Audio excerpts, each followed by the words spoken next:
Modern Esoteric, Beyond Our Senses by Brad Olson, consummates the lifeology story about where humanity originates. It is the lost continents, the primitive wisdom, the mythos of creation, and the rethinking of ancient history as we are taught in academia. There is much more to the story than what we have been told. As this is the first book in the Esoteric series, Modern Esoteric starts at the beginning of time and accelerates up to this modern age. Future Esoteric is book 2 in the series and takes a forward-looking position ahead of today with an open and honest examination of the ET issue and various unexplained phenomena. To discover the writings of author Brad Olson, visit www.bradolson.com. That's www.bradolson.com.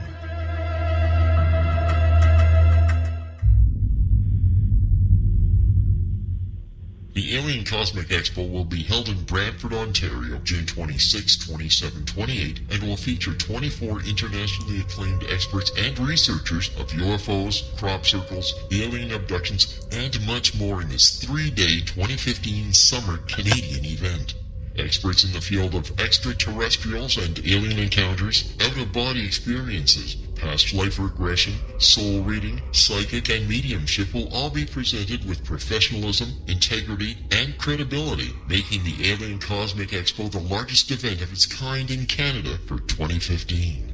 The exhibitor hall will feature a spectacular lineup of gifted mediums, psychics, astrologers, channelers, aura photography, healers, as well as books, DVDs, alternative health products, crystals, jewelry, and much more, completing the venue with something for everyone.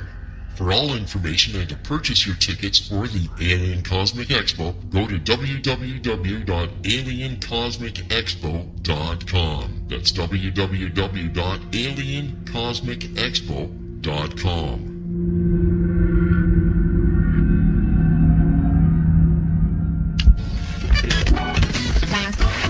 All Hit Radio.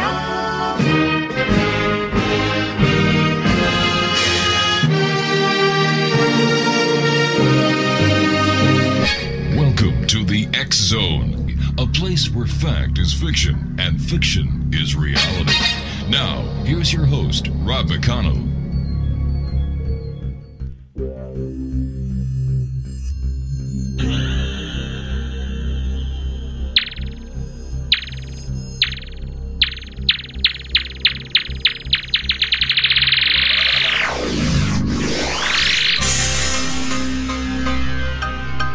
Welcome back, everyone. This is the X Zone. I am Rob McConnell. We're coming to you live and around the world from our broadcast center in Hamilton, Ontario, Canada, on the Starcom radio network. Worldwide, toll-free 800-610-7035. Email xzone@xzoneradiotv.com. On all social media sites, X Zone Radio TV.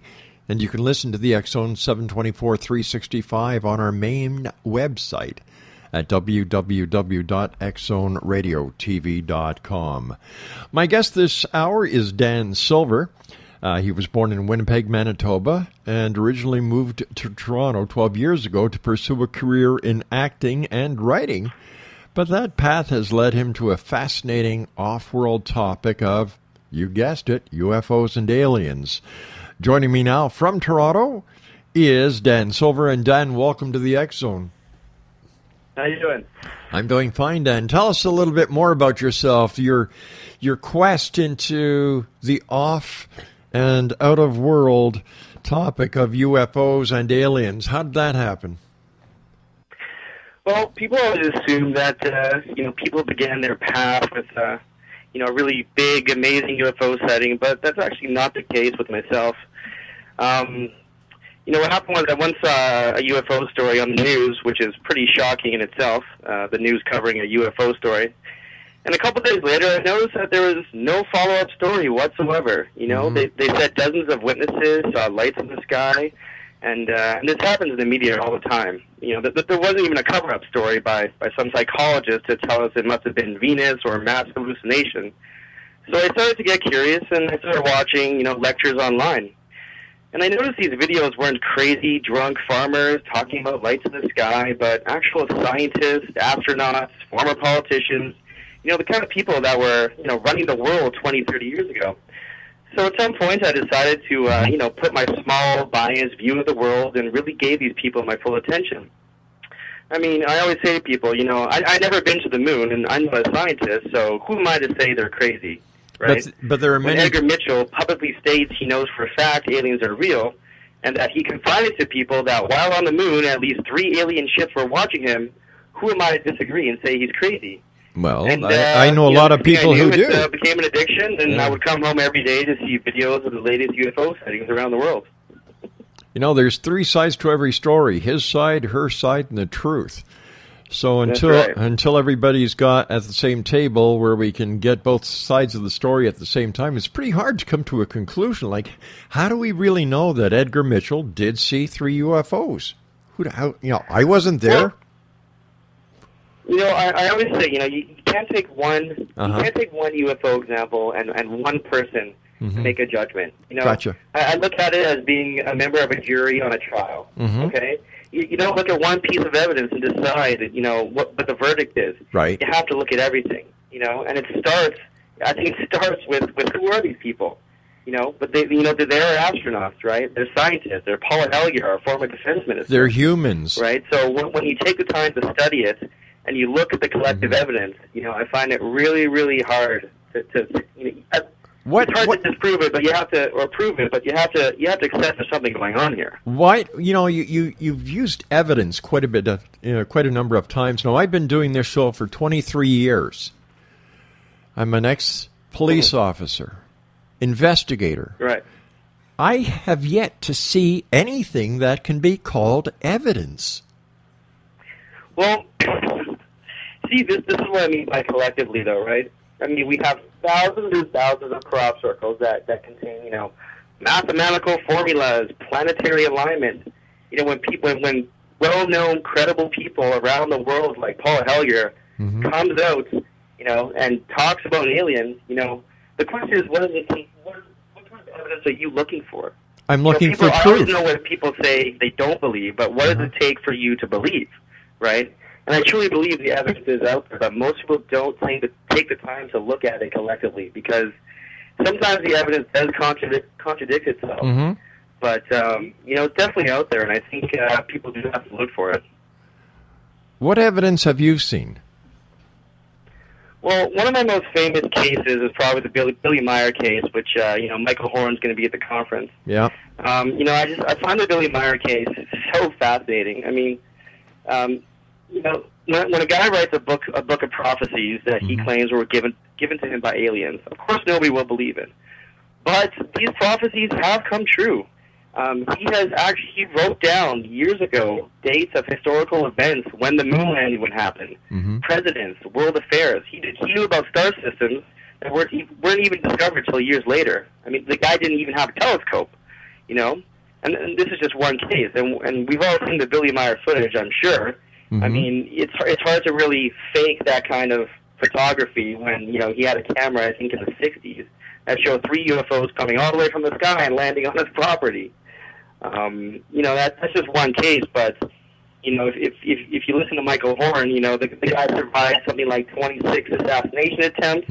One of the FBI agents who was sent to discredit him now goes on tour and talks about the Billy Meyer case. So the guy sent to debunk him is now, a speaker for Billy Meyer. At some point, we just have to start listening, and I think the evidence is there. It's really hard to keep an open mind. But do you think in today's world that people are really that interested in aliens and UFOs with so much on their mind? I think they are, but I think a lot of them get scared too, right? There's so many people claim to have an open mind. Yes, obviously it's possible. I mean, with all the billions of planets, right? Sure. But, I remember watching a David Icke video, and he talks about, if you got 4 people in a room, and they all claim to have an open mind. Right. One guy says he believes in aliens. The second guy says he believes in aliens, but he also believes aliens are on Earth. Well, the first guy calls him crazy. And then the third guy says, well, I believe aliens are on Earth, and they're living on our planet just like us, so they think he's crazy. And then the fourth guy says, the fourth guy talks about time travel and millions of races, all coming together and all this, and they all think he's crazy, right? So we all claim to have an open mind, but to truly have an open mind, you have to explore all possible theories. And, I think David Icke, refers to an old expression, the best way to think outside the box is to realize there is no box. Mm-hmm. We're the ones who put the box there in the first place. So why do you think that the governments of the world are perpetrating this truth embargo? Well, Paul Hellyer, I find this really interesting. Paul Hellyer's, big statement, he had to go to Russia. He had to go to Russia to give a 30-minute interview, mm-hmm. right, to talk about, aliens being on Earth for thousands of years. Right. Now, here's what I always say. Okay, I'm from Toronto, and as we all know, Mayor Rob Ford was smoking crack, and every single day Rob Ford was on the front page of the newspaper for 2 years. Right. Okay? Because he's a mayor. And right. He smoked crack, and it's a scandal. We have a foreign defense minister, okay, of 14 years, mm-hmm. talking about aliens on Earth, okay? Right. Now, you don't have to believe him, but not one single media organization in the country, mm-hmm. not only did they not write about it, why not call him crazy? Why not make fun of him and ridicule him the exact same way we ridiculed Rob Ford? But he is, minister, right? But he is the same. They don't even want you to watch the video. They don't want that ball to start rolling the same way it started rolling for me. That in itself is a cover-up. Now, okay, whoa! Slow down. Hey, whoa! Slow down. Don't overtalk me, or else you're not going to be on the air very long. Gotcha. Okay, this is my show, not your show. Right. I'm famous for my epic nonstop rants. Sorry about that. Okay, thank you. Take a deep breath. I'm here. I'm good. Okay, you're talking about the same Minister of Defense who told me during his tenure as the Minister of Defense, he was unaware of any UFO activity in Canada. You're talking about the same Minister of Defense who told me that he only became interested in the UFO phenomenon after he retired. Well, that's not really what he said in his interview in Russia. Well, I'm just telling you what he told me 2 weeks ago. Oh, yeah. I haven't read his actual book yet, but I have watched the interview in Russia quite a few times. Yeah. I'm not sure why he decided to come out now. I mean, it seems like there is a pattern of... Well, what else is he going to do? Political... Pardon? What else is he going to do? Well, I guess we'll see his lecture next week. I've got a lot of respect for him as the former Minister of Defense and as the former Deputy Prime Minister. Mm-hmm. And go ahead. Well, I mean, surely you must see it as there's some credibility to him, right? I mean, do you believe him personally? Do I believe him when it comes to UFOs? Mm-hmm. I don't believe anybody when it comes to UFOs. No. Not until I see proof. But there's something fascinating about a guy who was holding a once powerful position, mm-hmm. Coming out and talking about UFOs, and he's not the first. The former defense minister, former prime minister of Russia, did the same thing last year on the last day he left office, right? But what is it? What are they calling UFOs? They're unidentified. They call ISOs now. So when you talk about a UFO, are you talking about something? You're talking about something that cannot be identified. If you don't know what military projects are being done, what is in the sky that the military is testing, it'll be a UFO. You don't know what it is. Just like with the test flights of the F-117 over the Nevada desert, just before the planes were deployed to, the Gulf War. Everybody thought they were UFOs. You had people there with bands with Doppler radar systems who were saying, my God, look at this. There's the light, but it's not showing up on radar. Hello, stealth technology. Right, except what about all the thousands of sightings that predate anything that that the government has built when it comes to drones and spacecrafts that can, right now they have drones that can travel, Mach 9 or something. Right. But 60 years ago, people are claiming to see the same sightings. Now, did the government really have these incredible defense systems in 1950, 1960, 1940? In the 60s, yes. You look at the SR-117. Yeah. Pardon? Yeah, look at the Blackbird. That was in the 60s. Mm-hmm. So yeah, they did have technology. Not everything in the sky is a UFO. Right. But at that point, did they have, did that one, piece of technology travel, well, there's thousands of them in our skies, so that's why people worldwide were mistaking them for UFOs. I mean, they may have had one or two. Right. How many people worldwide are seeing, these discs, these metallic-shaped objects, right? I don't know. I've never seen one. So it's hard for me to say what it is. And the pictures that you see of them, you really can't make out what they are, even with today's ultra-modern technology. True. Every cell phone has a high-definition camera in it. And look at the pictures that are coming out. And there are some pretty amazing photographs. Except I feel like when somebody has a photograph and it's grainy, well then it must be fake. And then when somebody has a photograph that shows a perfectly clear UFO, well that must be photoshopped, right? So it's hard to decide who has the official say on what's real and what's not. Like I said, when you put all the collective evidence together, not just the sightings itself, but the crop circles, the people coming, the political former politicians coming out, the abduction cases. You have to weigh the evidence.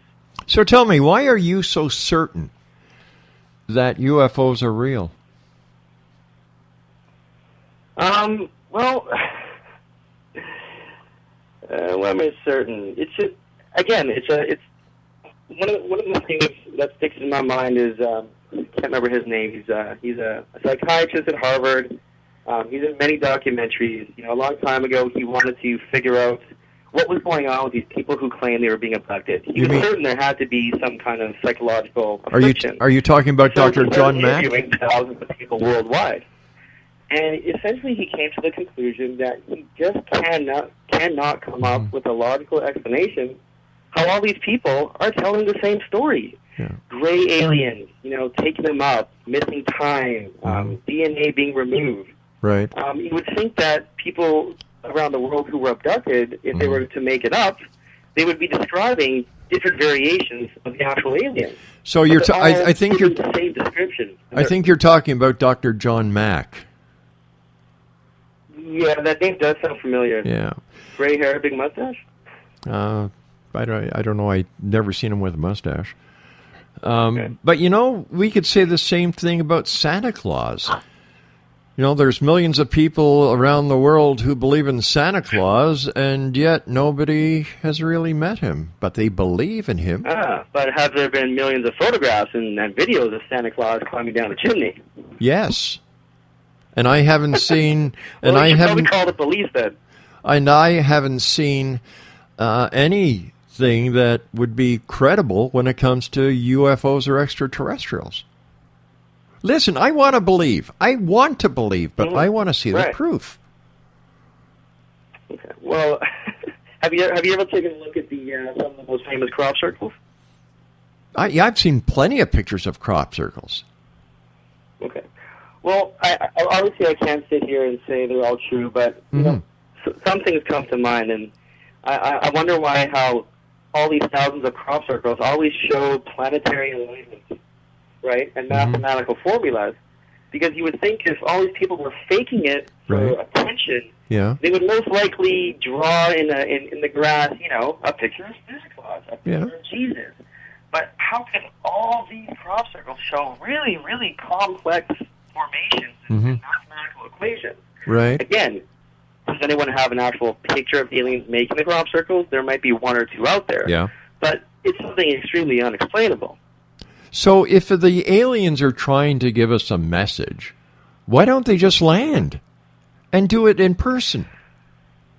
Well, according to Billy Meyer, Michael Horan, what Billy Meyer writes is that the aliens believe that we need to spiritually advance. And right now, even though we are technologically advancing into space, we are not spiritually advancing. According to Paul Hellyer, as far as I saw in his YouTube video, he flat out says that aliens a long time ago has made secret deals with the Canadian, the American government, the exchange program for abductions in order for advanced technology. So if this is true, how could the government admit to the people that they've been in contact with aliens for God knows how long and letting them take people in exchange for technology? So what technology? There's a bigger secret behind whether aliens are just real or not. I think it opens up a really big whole book of other secrets that the government's not willing to disclose. But what technological advances?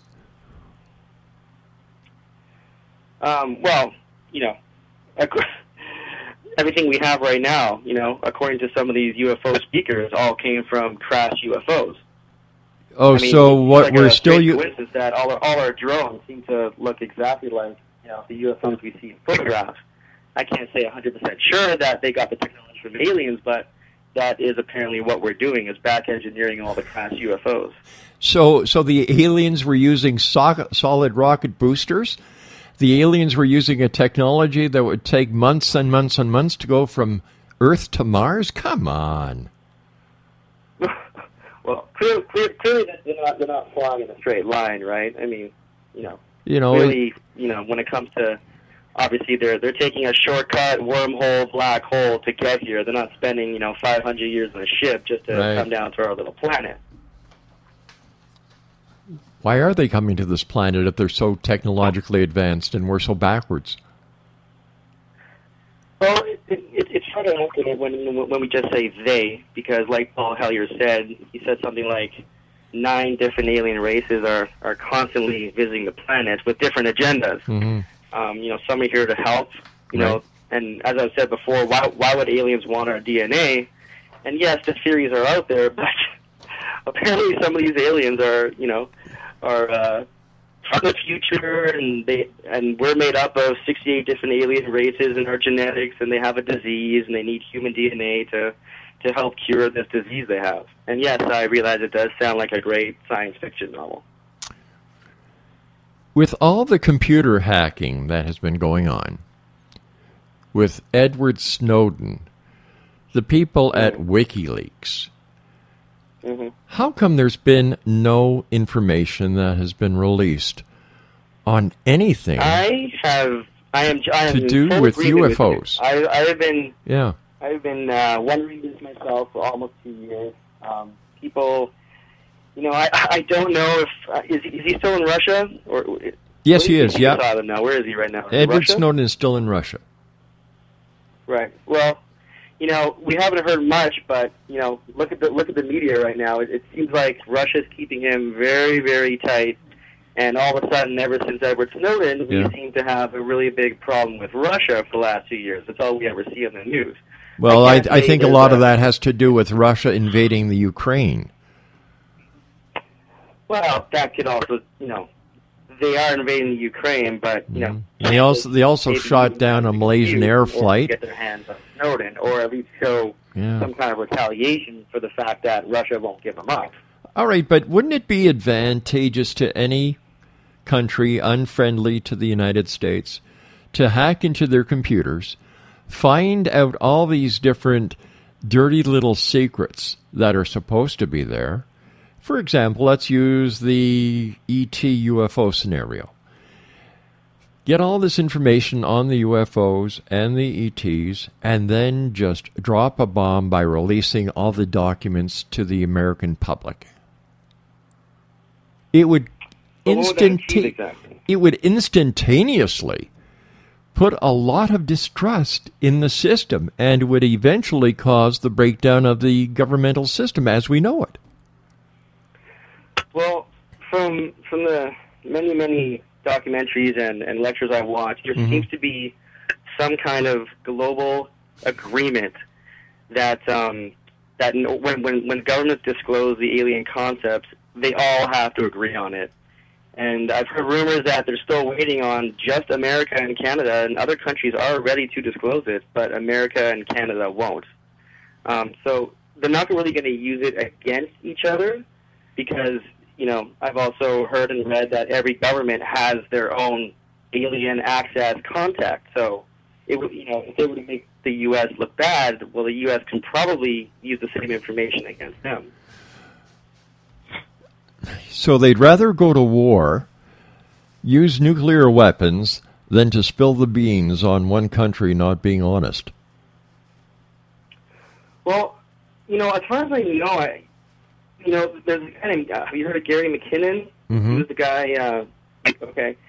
He's sort of the Julian Assange of UFOs. People sort of forgot about him. The U.S. government was trying to extradite him for almost 20 years. Yeah. Okay, and he hacked into NASA and released all these files of UFOs and information. So I mean, I don't know if Edward Snowden really is a weapon as far as it comes to UFO knowledge. He definitely has, obviously, government military secrets, but I'm not sure if he really is the UFO guy. Well, you remember a couple of months ago. You remember a couple of months ago, a number of countries released their UFO files, right? Right. Were there any smoking guns in those files? Well, sometimes they say they release their files, and then all of a sudden, you can look at a couple of pages, but the files are something like 1 million pages. It's hard to read all these files. I think the UK disclosed some of their files. Oops. Like 500,000 documents, right? We're losing you. We're losing you. Sorry, what are you asking me? Sorry. Oh, we lost you. You just faded right out. Oh, really? Oh, okay. Yeah. And you were talking Can you hear me about... Yeah, we can hear you great now. You were talking about NASA and McKinnon. So do you want to start again? Because it sounded interesting. Okay. I'm not sure what the last thing you heard was. Last thing I heard was... That's what I heard last. Oh, okay. Must be alien interference. We were talking the documents that are being released by the countries. The documents are so incredibly massive. I'm not sure how anybody can actually sit down and read a million pages of UFO stories. But the fact is, there is this. I mean, I'm going to ask you, why would governments collectively do this in just a few short months? Because it wasn't one country; it was several. And this is what I mean by there's a collective agreement amongst the countries to do it around the same time. Well, it could be. Now, this is just a theory. It could be because the governments are getting so damn tired of this alleged conspiracy that they tried to put it to bed once and for all, because they've got a lot more important things to do than to deal with the question of UFOs. It's just my theory. Well, but theoretically, theoretically, if UFOs don't exist and the governments have been denying the alien existence, why do they have so many documents to disclose? What are they disclosing if there's no aliens? What are in these millions of pages of documents then? Every time you contact a government office, you generate paperwork. So if somebody contacts a division of the government, or let's say in the case of the United States Air Force or the Navy or whoever, it generates paperwork. All this paperwork is centralized. But it can't be a million pages of people just calling in. And over 60 years worth of investigations. If they get a complaint, they have to investigate it. They investigated Roswell. So what percentage do you think are just people wondering, and what percentage are actual real documents of real testimony from pilots and people in the government? I don't know. I haven't seen them. But even if there's let's just lowball it and say 15%. Okay. I mean, 50% of millions and millions of pages is still a lot of questions. Okay, what did these people see? Well, what's going on, right? Well, from what I understand, that a lot of the information that was released by the government was already known by the public. Are you just talking about like basic pilot testimony and stuff like that? Yeah. I mean, I obviously I didn't like read all the documents. Mm-hmm. From what I hear, they're mostly just testimony and sightings from people in the military. Yeah. And sightings of civilians. No actual like investigations, but you know. It's not uncommon in the government for the right hand not to know what the left hand is doing, and the left hand not knowing what the right hand is doing. So I would imagine that there was a lot of duplication in many of these cases. Right. Especially obviously in the UFO world. Mm-hmm. But, you know, as I said before, what I find interesting is that, you know, they all did this around the same time, you know, and I don't know. There had to have been some kind of, you know, agreement amongst somebody at the top of the chain to do this on a gradual pace. Well, let's just take a look at the Canadian government. They are not taking any UFO reports now. None. No. Well, I'm going to tell you one of the things I discovered listening to Michael Horn a couple of months ago in regards to Billy Meyer. Not trying to brag, but I think I might have been the only one that saw this. One of Billy Meyer's claims was that the precursor to World War III will not start with Israel and Palestine as we all believe.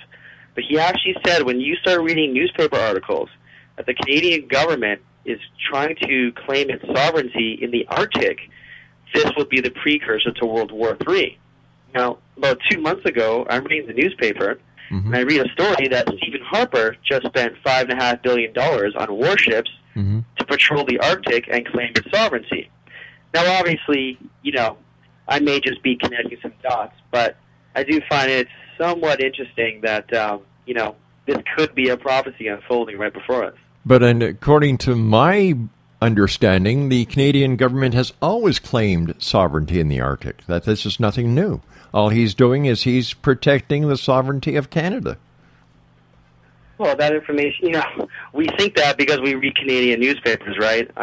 Listen, Russia and other countries have an entirely different perspective on who holds ground. Well, of course they do. Arctic, of course they do. Look what the Chinese are doing in international waters, 600 miles off their coast, for God's sake. You know, they're reclaiming land in international waters. I think it's easy to always look at other countries and see what they're doing, but no one seems to ever talk about what we're doing, right? All we do is we see news stories about, you know, the bad things other countries do, but you never see, you know, you see criticizing articles, but nothing that's too controversial or that no one is really going out there and saying Canada is wrong. You know, but we're all the time. You see the news wait a minute! Saying, whoa! This, What are you talking about? Look what's happening in the Senate, for God's sake. They're crucifying senators who are screwing the Canadian public. Yeah, but you know, again, you know that's local stuff. I'm talking about global opinions, right? Local stuff. They can criticize the Senate and politicians, but no one ever criticizes Canada as a whole and the military as a whole. Why should they? Right? What are we doing that's so bad? What are we doing that's so bad that needs criticizing? Enlighten me. Well, I can't say. Well, all I'm saying is, I'm sure there's a lot of people out there who, you know, probably think what we were doing in Afghanistan probably should have ended a long time ago. You know, there's opinions. We always see ourselves as the good guy. Everyone in their own country. We are the good guys. Everyone thinks they're the good guy. No one ever wakes up. No one ever wakes up out of bed, no matter how bad you are, and says, "Oh, I'm the bad guy." But we're not bad guys. We're Canadians. Well, we're not bad guys. We're Canadians. Overall, we're pretty good, but, you know. Well, if you don't like Canada, you can always move. You know, if you don't like Canada. Yeah, you know, like I've told many people who want to be new Canadians, they always find something to bitch about. I just tell them, hey, wherever the plane landed, it takes off from. Yeah. And if those people did move, they would probably see a whole different perspective that other people have of Canada. And, you know, I don't think somebody should have to leave their country just because they disagree with, you know, military policies, right? Why not? It's that military that protects them.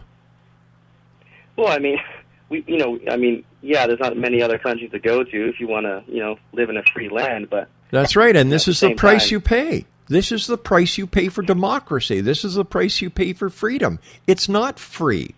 You pay for it. You pay you pay for the privilege of calling yourself a Canadian. You pay for the privilege of being protected by one of the best armies in the world. You pay for our army or the American army? Pardon?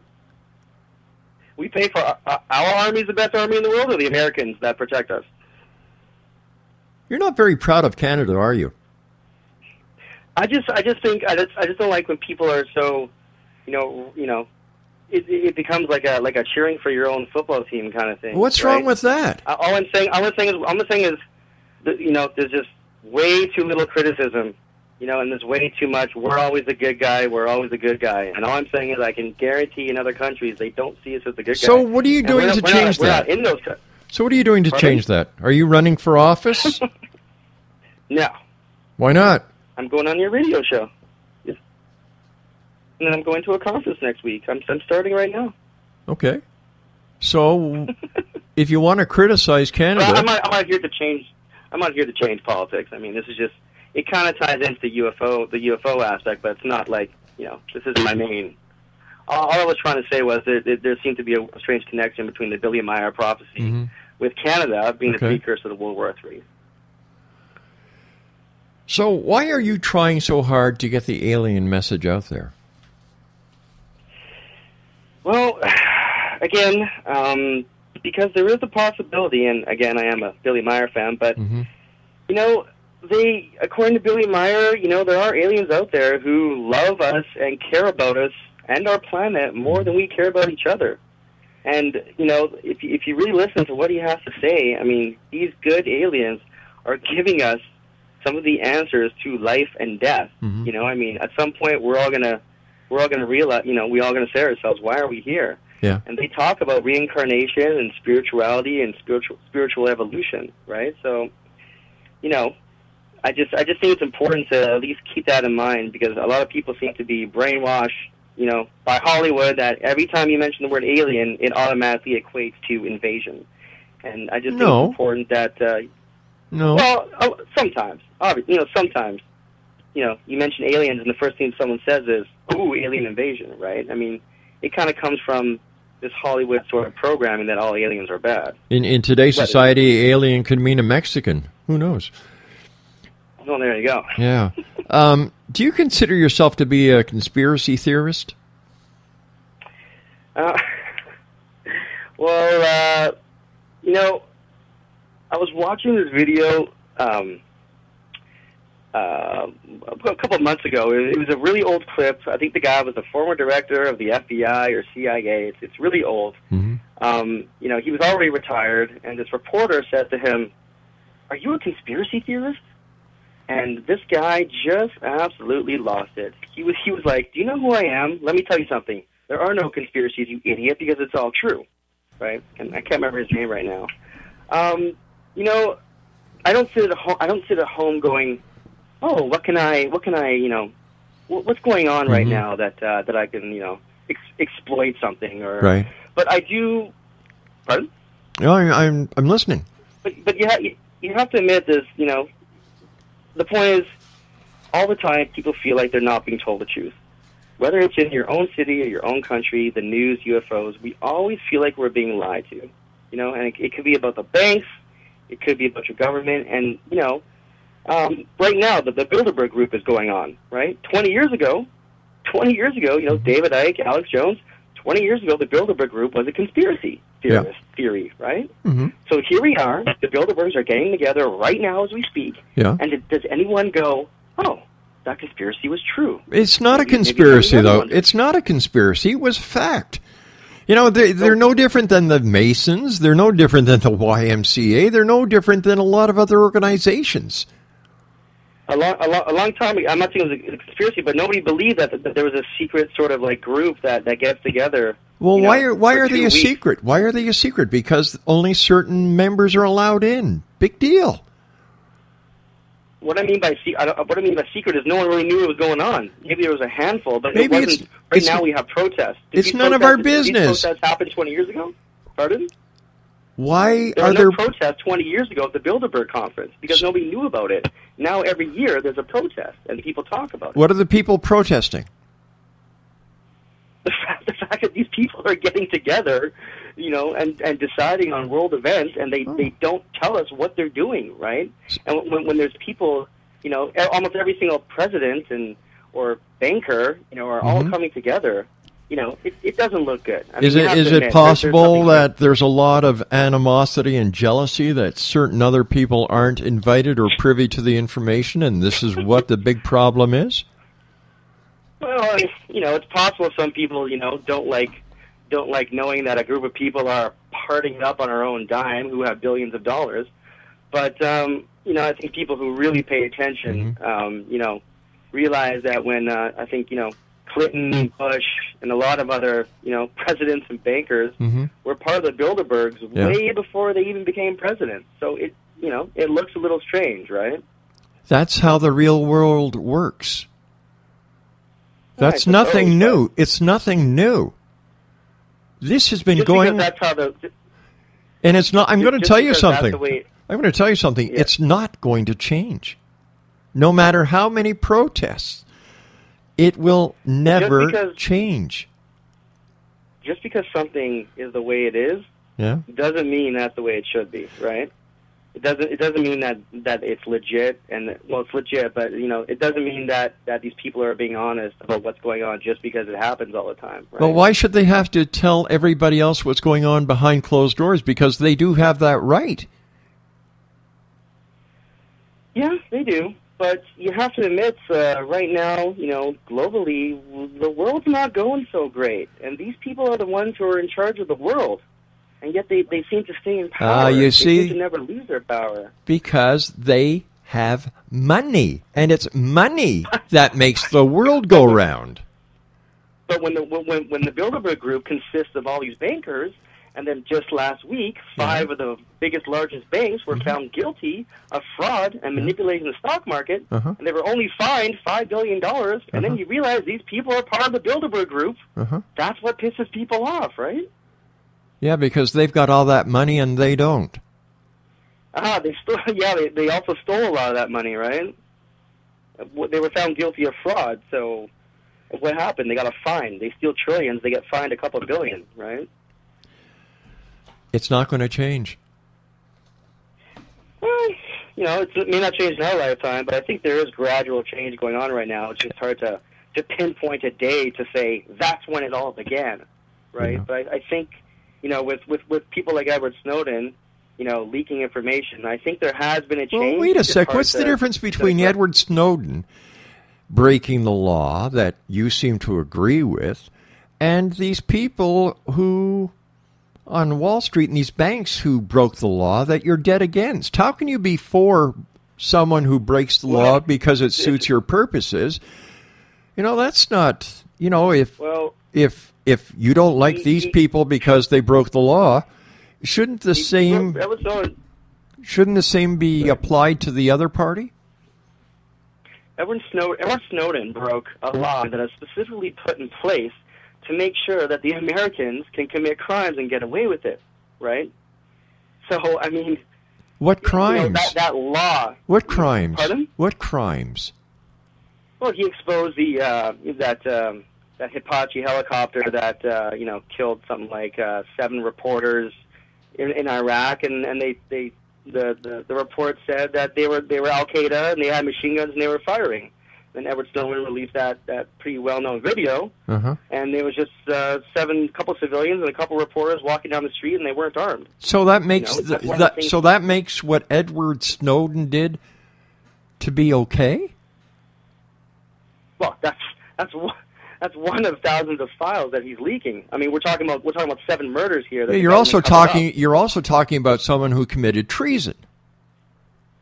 Okay, but what's worse, treason or murder? Okay, some of the treasonous laws are put into place so people can get away with crimes. It seems that you've got a lot of leniency towards certain criminal aspects. You're saying that he's a criminal for exposing a cover-up of murder, and you're saying treason is worse than murder?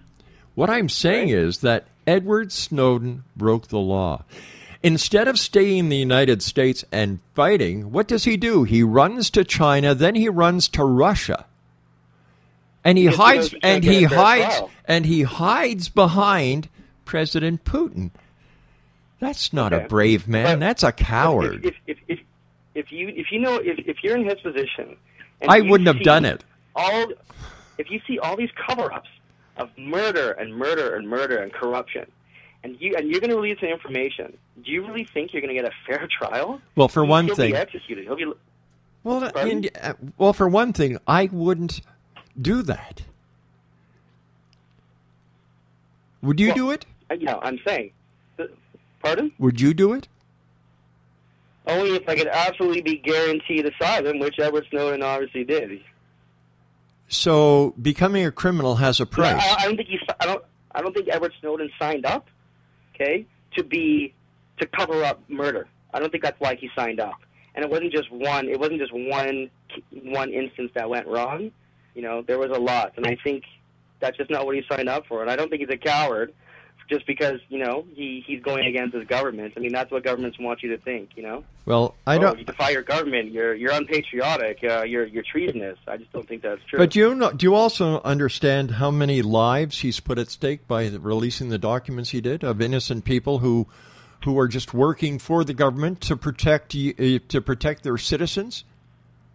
Okay, but are American and Canadian lives more valuable than other lives? Okay, what about the lives he's saving? Right? You could argue he's going to cause death, and I can argue he's going to save lives. Whose lives are he going to? Hey, listen, we don't have the whole story, and that's what it's all about. But you can't break the law, and you can't justify the breaking of the law. Well, the sad part is we haven't heard from him in 2 years, and it's almost scary. This is where we began the conversation. He was doing where it. The hell is he been? He did a webcast 2 weeks ago. Oh, really? I haven't seen it. Yeah. So he's still.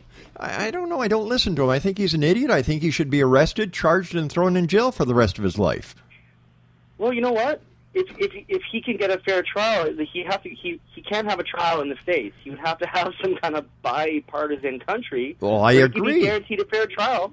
But the Americans will never let that happen because that means he gets to expose all the evidence that he's collected. And they're never going to let that happen, which is why the Americans have never suggested a bipartisan trial. They only want to extradite him back to the U.S. because then they can cut, the media and whoever can cover up. And they can call it wait a sec. Hold on here. What do you mean the media could cover it up? Not the media. What I mean is if he were to come back to the States, he would most likely be tried in a military court. And when you're tried in a military court, they can keep secret essentially the whole trial and the information that comes out. Now, why doesn't the Americans just ask to have a country have an impartial judge? Because in a non-military trial, because they would be setting up release all the information. Because they would be setting a precedence, which means anyone else could steal, commit conspiracy. Commit treason. And then be entitled to that same impartiality. It would just open a can of worms. I don't think Edward Snowden and Assange are two people in the last decade who have done this. I really don't think there's an army of thousands of NSA analysts who are going to start jumping ship and gaining asylum all around the world. And if they do that, that means that the American government is doing something so god awful to make all these people abandon their posts and commit treason, right? Because if thousands of people were doing it, at some point you got to say, okay, what's going on? Why are all these NSA analysts seeking asylum? What do they know? You're right. Yeah. There aren't going to be thousands. I don't think there's even going to be tens, if any. Probably not. But all I'm saying is that a precedent would be set. And that is not the way I am led to believe that the United States laws are set up. Ooh. Do you really think he would get a fair trial if he came back to the U.S.? Do you really think that would happen? I do, and I'll tell you why.